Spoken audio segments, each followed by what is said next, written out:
Text your dirty tax secrets to Tatiana. Don't worry, she won't tell anyone. Everyone's got 'em, right? Tatiana Sawyer is a tax and business strategist, CPA, and MBA who makes your life less taxing. She helps to reduce your taxes legally so that you make and keep more of your money. Get her second opinion discovery without leaving your current accountant. She'll identify missed opportunities and recommend a cure. Visit TatianaSawyer.com to learn more. Gabrielle Juliano-Villani is a licensed clinical social worker, consultant, coach, entrepreneur, and educator based in Sarasota, Florida. She has been in the mental health field for over a decade, specializing in stress, chronic health conditions, and trauma.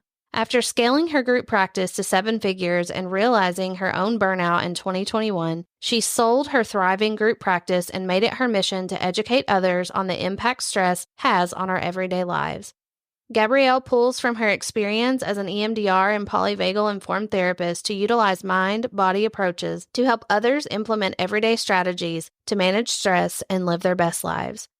Gabrielle is an international speaker, retreat leader, and has been featured in Authority Magazine, The Daily Bustle, and the Everyday Woman TV network. When she's not working, Gabrielle is teaching Zumba, surfing, or reading a psychological thriller at the beach. Hi, I'm Kasey, and right here beside me is Kelsey. We are licensed professional counselors, mothers, entrepreneurs, and besties. We know firsthand what it's like to wake up one day and think, how in the heck did I wind up here? Through our own journeys of self-discovery, we found that joy is something that has to be pursued through internal work. Now we are on a mission to help women from all walks of life understand themselves more so they can have real lasting joy.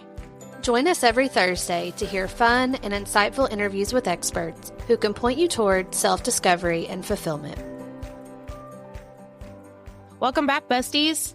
I'm super excited to talk with our guest today. I'm going to let her introduce herself and tell you just a little bit about who she is and what she does.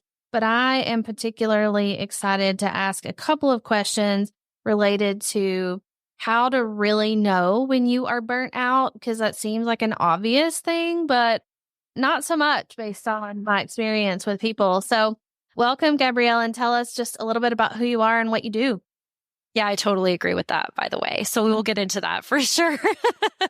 But I'm Gabrielle. I'm a licensed clinical social worker. I'm not practicing anymore, though. I live down here in Sarasota, Florida. I moved here from Denver a couple of years ago. And in Denver, I owned a group practice, and we mostly focused on the Medicare and Medicaid populations. I mean, I was really lucky that that practice was successful, but it grew a little too quickly for me.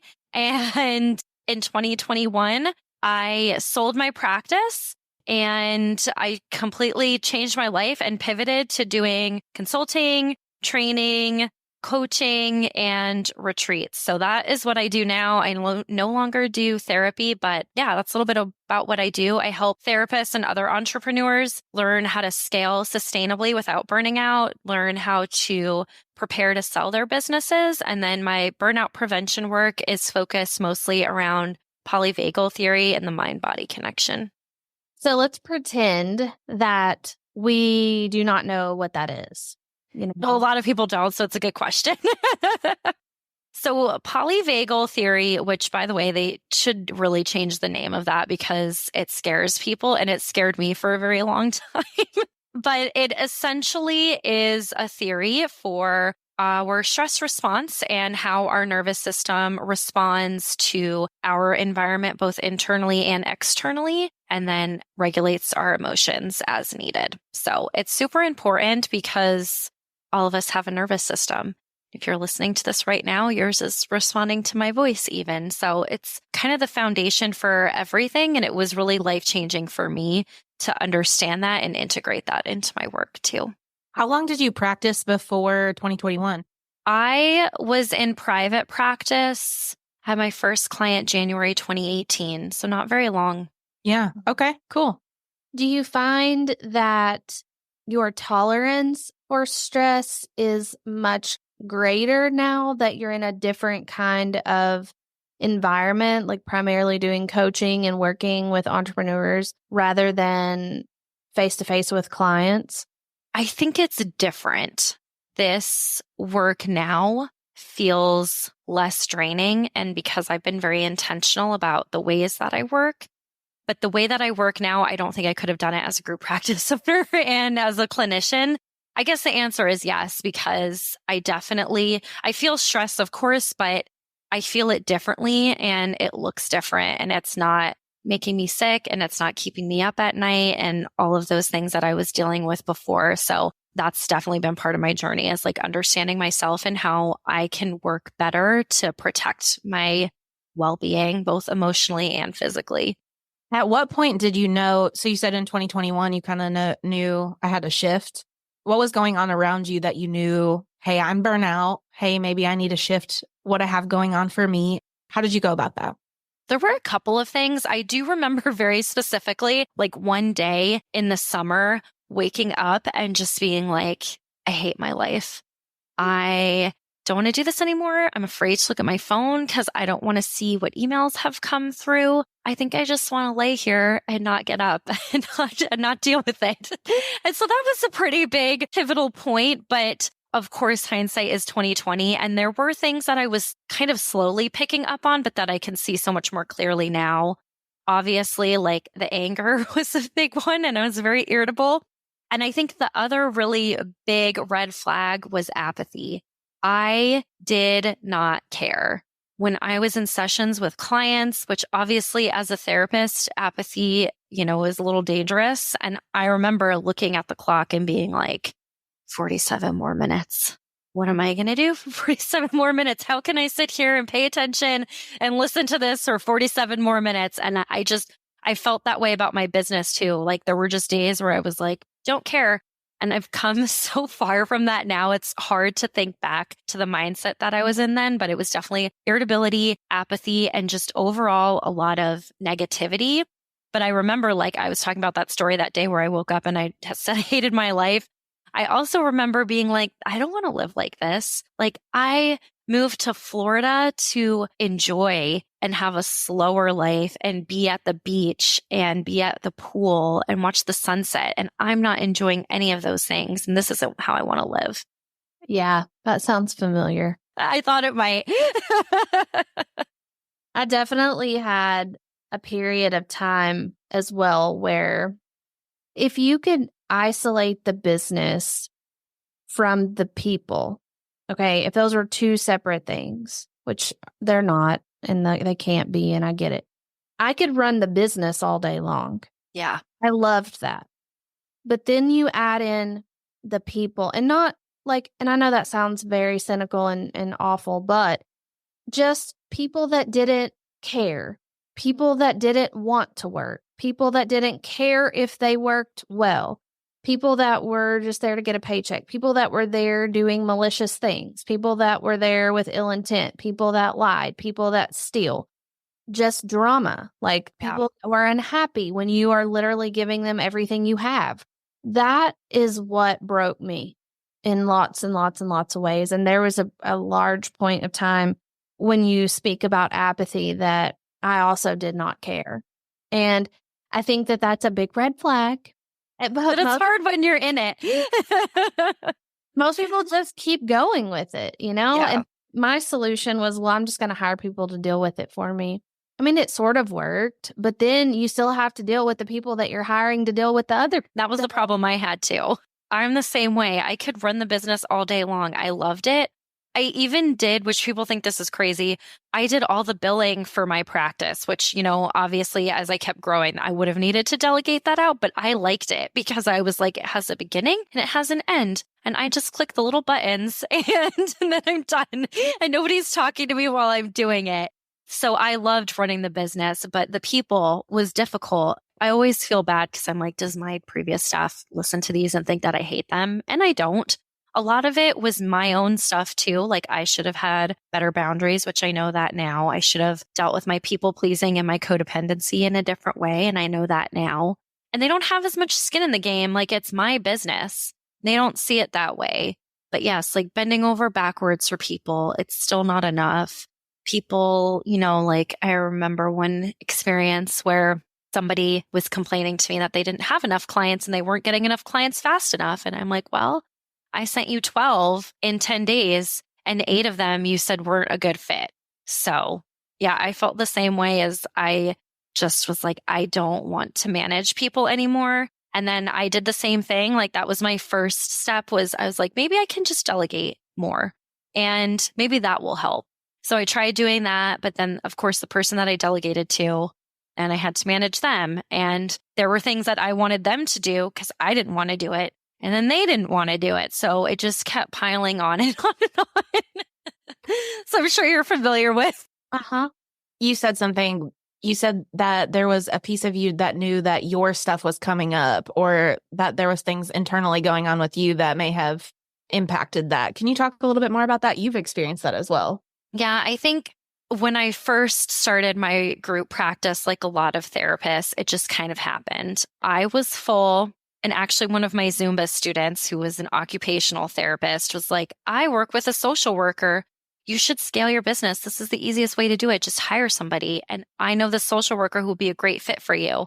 And she was actually, and she was my first hire, and she stayed with me till the end, and she was amazing.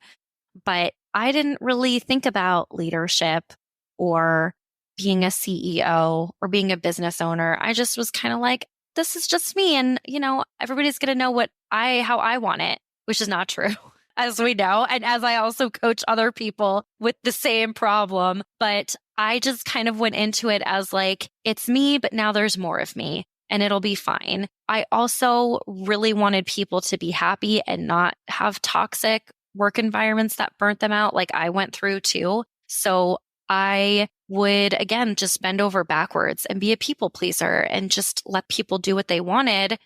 And then obviously, as I kept growing, I realized that was the wrong thing to do, and that having structure is necessary and essential. At some points, it was hard to backpedal. Like people didn't like that.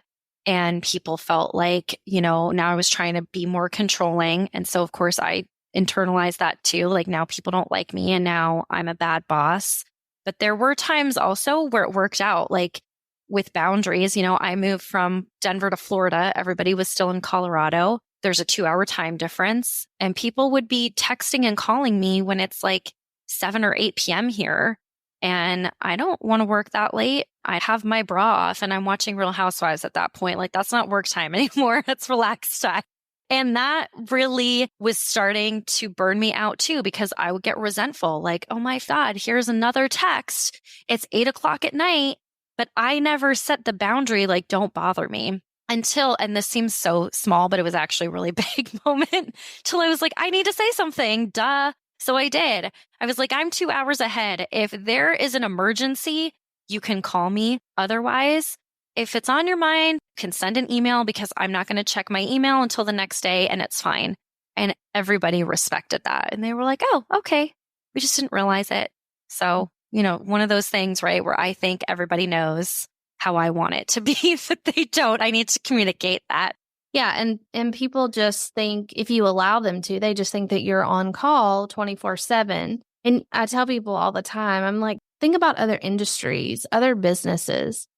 Maybe it's a bank, maybe it's a car lot, maybe it's, I don't know, a restaurant. Are you calling the owner of McDonald's every single day? They're not like, oh, well, let me call. Oh, you want to buy this car at $5,000 less than let me call the owner. That's not how that works. That's not sustainable. And we don't go into business to be trapped. But so many people, they do. And I think it does lead to burnout, resentment. It taps out your creativity, your drive, your desire. Like it depletes joy. I remember feeling like I was married at the time when I started my business, and I would get a text message or a phone call in the evening, and he would see my phone and be like, so-and-so's calling. I'm like, so? Yeah, well, don't you need to answer it? No. Well, what if they need something? Don't care. You literally can't be on 24/7. Or like, so-and-so's calling from Transamerica. They want to sell you life insurance at 8:00 at night. Hang up the phone. Yes, because they're calling. Well, I don't care, Well, since I've met Kasey, one thing that she has taught me is the value of time, and that, how do you phrase it? Like that if you can pay somebody else to do it, it can give you like free up an hour of your time to work on something that. Yeah. Well, we were talking about that the other night. We were talking about how we have someone that's been coming in and just cleaning every week. And we have people that have cleaned for us before, but we've never asked them to clean the bedroom or the master bathroom or anything like that. So that's always the part of the house that's just an absolute disaster.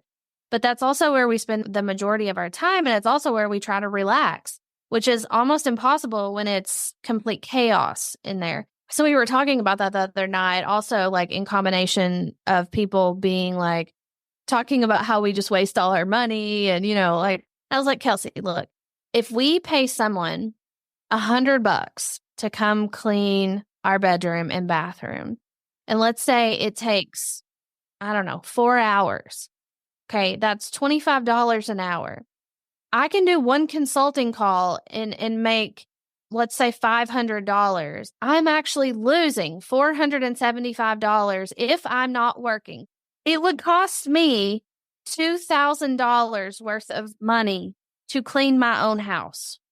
In what world does that make sense? And she's like, yeah, no, that doesn't really make sense. I think about things the same way. And I did this last week, actually, and I was feeling a little guilty, but my husband was out of town for work. And I had a really long day and I was like, what am I going to eat for dinner?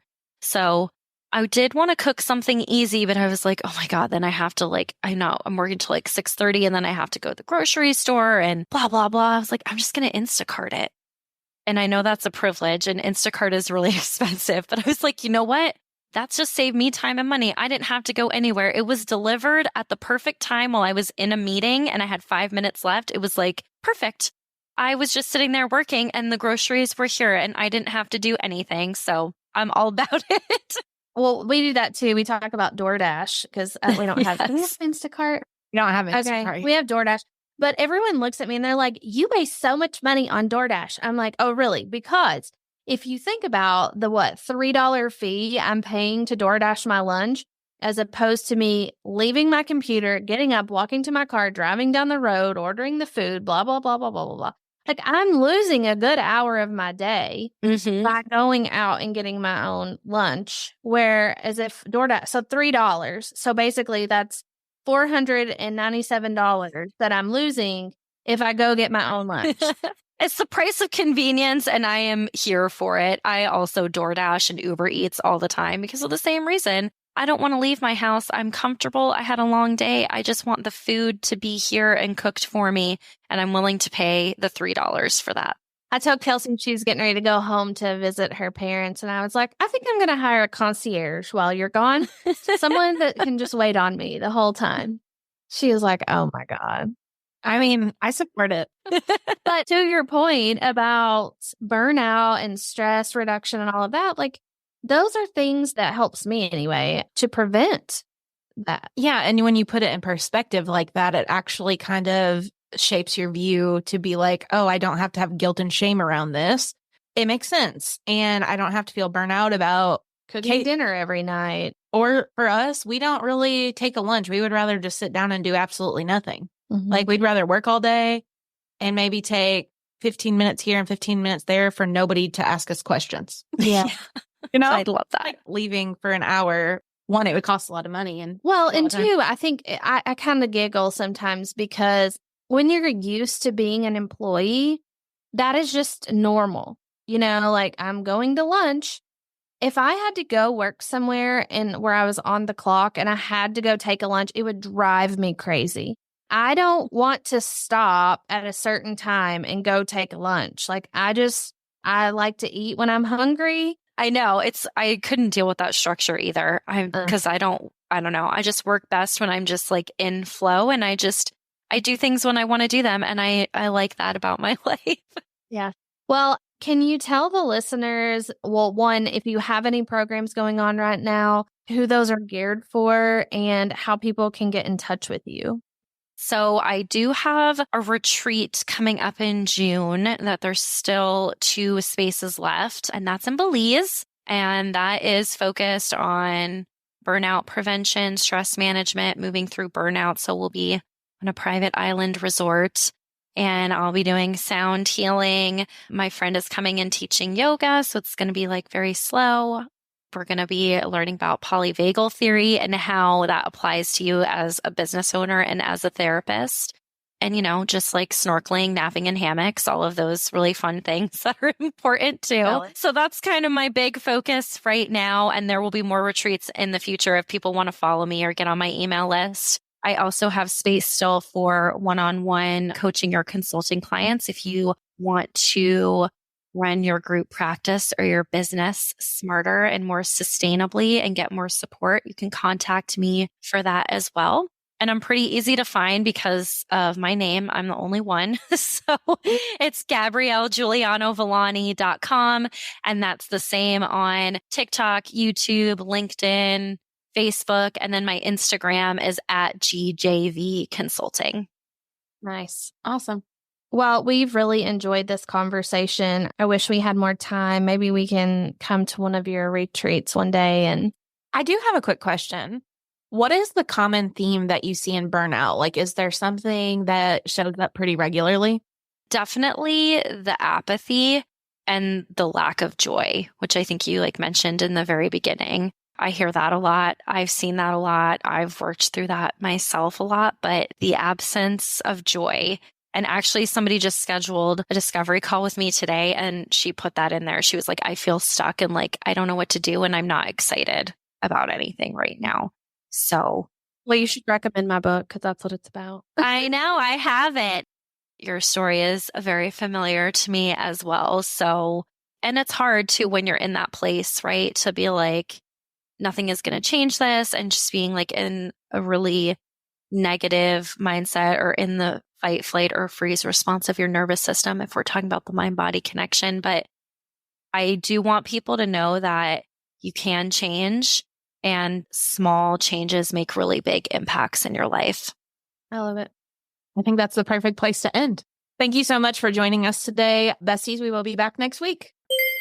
Before we go, one podcast I'm loving right now is The Mental Health Entrepreneur, hosted by our friend Rachel Harrison. Some of you may remember her episode early in our podcast career. She is an awesome person and has a wealth of information about mental wellness, trauma, business, and how we can all make a difference. Listen to the trailer now and then head to our show notes to find the link and subscribe.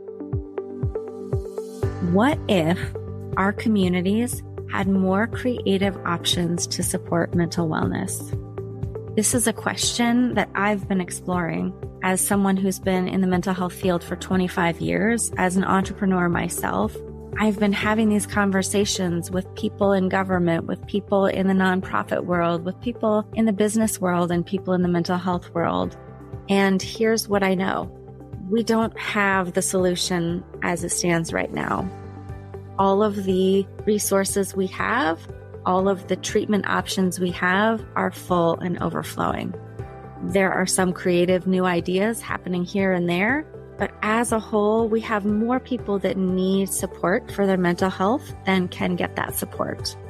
And so it led me to this question of what do we do? I don't have the answers, but my goal is to talk to other people who are doing creative things in their community to address mental wellness. And when I think about creative, innovative ideas, I think of entrepreneurs. They are the people that think out of the box. They are the people that do more with less. And so this podcast was started out of the idea that by having conversations with people that are innovating in the arena of mental health, we can all gain some inspiration. I hope that you'll join me each week as we drop a new episode, talking to entrepreneurs in all different areas, doing creative things to support mental wellness in their communities. If you're enjoying our podcast and would like to hear more from us, leave us a review wherever you get your podcasts so we can keep making great content. Talk to you later, besties.